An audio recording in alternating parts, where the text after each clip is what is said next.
Welcome to news. గతంలో మహిళా ఓటర్లను ఆకర్షించేందుకు నాయకులు అనేక కానుకలను ఇచ్చేవారు. మహిళలకు ఎలా పొదుపు చేయాలో, ఇంటిని ఎలా చక్కబెట్టాలో తెలుసు కాబట్టి వారు ఫ్రీ అనే పదానికి కొంచెం దగ్గరగా ఉంటారు. ఇప్పుడు నాయకులు ట్రెండ్ మారుస్తూ మహిళలకు ఉచిత బస్సు ప్రయాణాన్ని తీసుకువస్తున్నారు. అసలు ఈ పథకం ద్వారా రాష్ట్రానికి ఏమైనా ఉపయోగం ఉందా లేదా అని కూడా మన లీడర్లు ఆలోచించడం లేదు. ముందు మనం మహిళలకు మెప్పించామా, తమకు ఓట్లు పడ్డాయా అనేదే ఆలోచిస్తున్నారు మన నేతలు.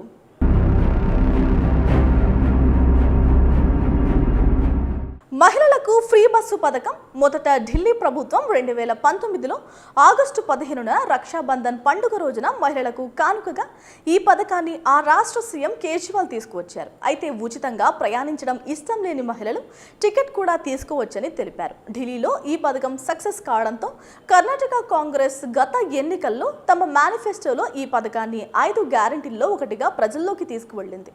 అలాగే తెలంగాణలో కూడా తమ సూపర్ 6లో ఈ పథకాన్ని అమలు చేసింది.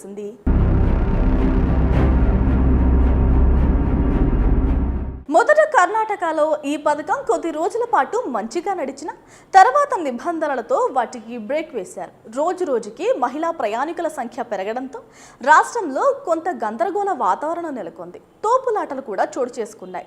జుట్టు పీక్కుని కొట్టుకునే స్థాయికి వెళ్ళింది పరిస్థితి. దీంతో రవాణా శాఖ ఉచిత ప్రయాణానికి కొన్ని మార్గదర్శకాలను తీసుకువచ్చింది. ఒకే రోజు ఉచితంగా బస్సులో ప్రయాణించలేరు కాబట్టి దూర ప్రయాణికులకు టికెట్లు బుక్ చేసుకున్న ప్రయాణికులను మాత్రమే అనుమతించేలా ఆలోచన చేసింది.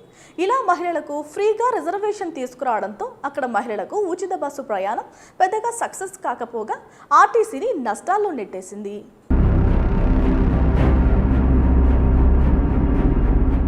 ఇక తెలంగాణ రాష్ట్రంలో కూడా సేమ్ సీన్ రిపీట్ అయ్యేలా ఉంది. ఇప్పటికే మహిళలు జుట్టు పట్టుకుని కొట్టుకుంటున్నారు. సీఎం రేవంత్ రెడ్డిని కూడా తూర్పార పడుతున్నారు. ఇట్లాంటి స్కీములు ఎందుకు పెడతారు సార్ అని ముఖ్యమంత్రినే కడిగి పారేస్తున్నారు.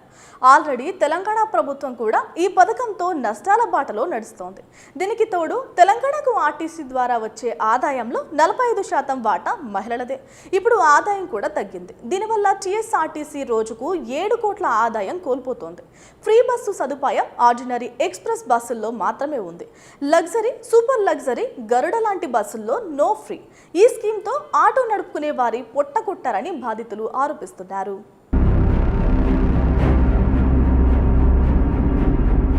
ఇలా నష్టాలతో నడుస్తున్న ఈ పథకాన్ని ఇప్పుడు ఏపీలో ప్రవేశపెట్టబోతుంది టీడీపీ.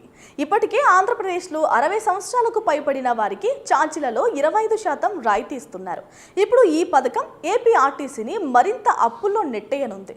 చంద్రబాబు ప్రజలను ఆకట్టుకునేందుకు ఈ పథకాన్ని తన మేనిఫెస్టోలో పొందుపరిచారు. పేరుకు ఫ్రీ, కానీ నష్టం కొండంత. అయినా ఓట్ల కోసం, సీఎం కుర్చీ కోసం బాబు ఉచిత బస్సు ప్రయాణం స్కీమ్ తెస్తామంటున్నారు.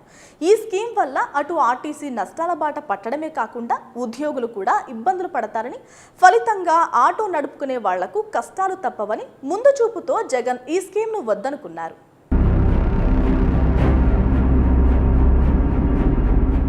ఏపీలో రోజుకు 40 లక్షల మంది ఆర్టీసీ బస్సుల్లో ప్రయాణం చేస్తూ ఉండగా అందులో 15 లక్షల మంది మహిళలు ఉంటారు. ప్రస్తుతం ఆర్టీసీకి రోజు 17 కోట్ల రూపాయల ఆదాయం వస్తోంది.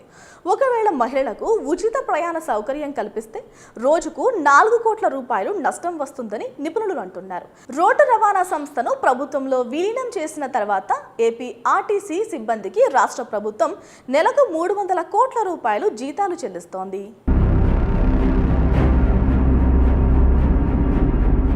మహిళలందరికీ ఉచిత ప్రయాణ సౌకర్యం కల్పిస్తే ప్రతి నెల కనీసం సుమారు 150 కోట్ల రూపాయల వరకు ఆర్టీసీపై భారం పడుతుందని ఉన్నతాధికారులు అంచనా వేశారు.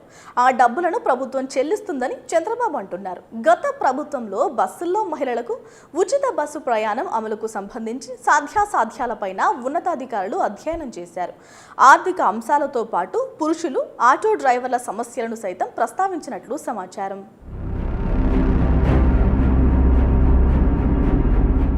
ఇలా అలవి కాని పథకాలతో చంద్రబాబు ప్రజలను మభ్యపెట్టాలని చూస్తున్నారు.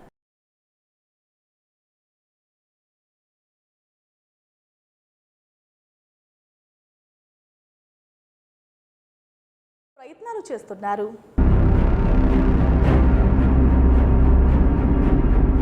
Please subscribe .news.